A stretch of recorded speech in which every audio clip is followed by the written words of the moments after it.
Hi friends, welcome to சிட்டிகை சமையல். இன்றைக்கி நம்ம சேனலில் என்ன பார்க்க போகிறோம்னா அடை தோசை தான் எப்படி செய்யுதுன்னு பார்க்க போகிறோம்.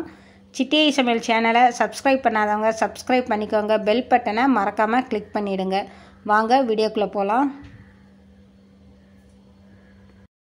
ஒரு பாத்திரம் எடுத்திருக்கேன். அதில் புழுங்கலரிசி 1 கிளாஸ், பச்சரிசி 1 கிளாஸ், ரேஷன் அரிசி தான் ரெண்டுமே, கடலைப்பருப்பு அதே அளவு 1 கிளாஸ், துவரம்பருப்பும் அதே அளவு தான், உளுந்தம்பருப்பு அந்த கிளாஸில் 3ல் 1 மடங்கு உளுந்தம்பருப்பு எடுத்திருக்கேன். இப்போ எல்லாத்தையும் கழுவிட்டு தண்ணி விட்டு 3 மணி நேரம் ஊற வச்சு எடுத்துடலாம். கிளாஸோட அளவு எனக்கு 100 கிராம். உங்களுக்கு எவ்வளோ தேவையோ அதை தகுந்து கிளாஸ் எடுத்துக்கோங்க. எல்லாம் ஒரே அளவாக எடுத்துக்கோங்க. உளுந்தை மட்டும் கம்மியாக எடுத்துக்கோங்க. 3 மணி நேரம் ஆயிடுச்சு. நல்லா ஊறி இருப்பாருங்க. இப்போ நம்ம இதை அரைச்சி எடுத்துடலாம்.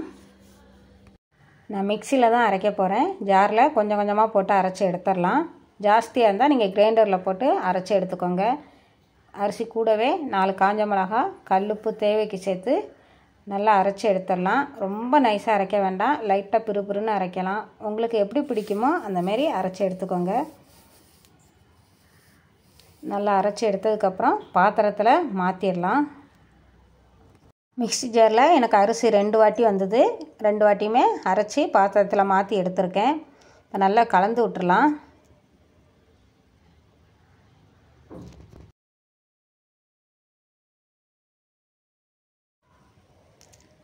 ஒரு ஸ்பூன் மஞ்சள் பொடி, கருவேப்பிலை 1 கொத்து நல்லா பிச்சு போட்டிருக்கேன்.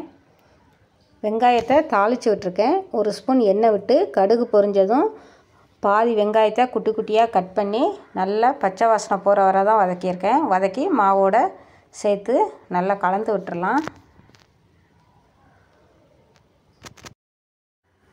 மாவு தோசை ஊற்றுற பக்குவத்துக்கே கரைச்சி எடுத்துக்கோங்க. ரொம்ப கெட்டியாக இருக்கிறதுனால கொஞ்சமாக தண்ணி சேர்த்து உப்பு எல்லாம் கரெக்டாக இருக்கான்னு பார்த்து நல்லா கலந்து எடுத்துடலாம்.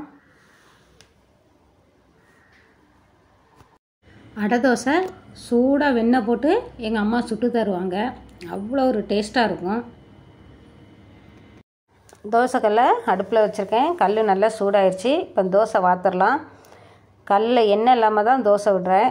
தோசை மாவு விடும்போது எண்ணெய் இருந்ததுன்னா அப்படி கொட்டுற மாரி ஆகிடும். நல்லா சுற்றுறதுக்கு வராது.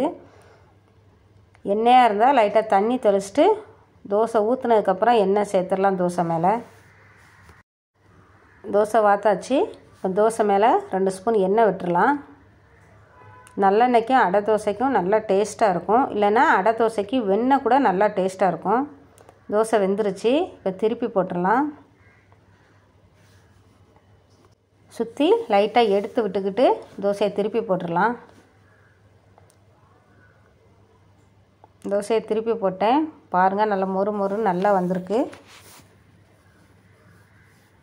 தோசை ரெடி ஆயிடுச்சு. இப்போ எடுத்துடலாம்.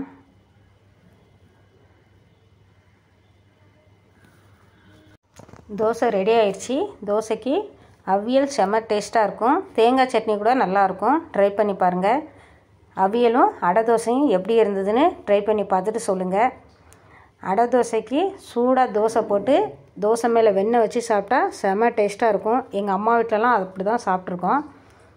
அவியல் சட்னி கூட செம்ம டேஸ்ட்டாக இருக்கும். அடை தோசையும் அவியலும் ட்ரை பண்ணி பார்த்துட்டு எப்படி இருந்ததுன்னு கமெண்டில் சொல்லுங்கள். இந்த மாதிரி ட்ரை பண்ணி பாருங்கள். தோசை நல்லா டேஸ்ட்டாக செம்மையாக இருக்கும். பிடிச்சிருந்தா ஃப்ரெண்ட்ஸ் எல்லாருக்கும் ஷேர் பண்ணுங்கள், சப்போர்ட் பண்ணுங்கள், லைக் பண்ணுங்கள், ஷேர் பண்ணுங்கள், சப்ஸ்கிரைப் பண்ணுங்கள். மறக்காமல் பெல் பட்டனை கிளிக் பண்ணுங்கள். இன்னொரு ரெசிபியோட அடுத்த வீடியோவில் பார்க்கலாம். பனைமரம் வளர்ப்போம், நிலத்தடி நீரை பெருக்குவோம்.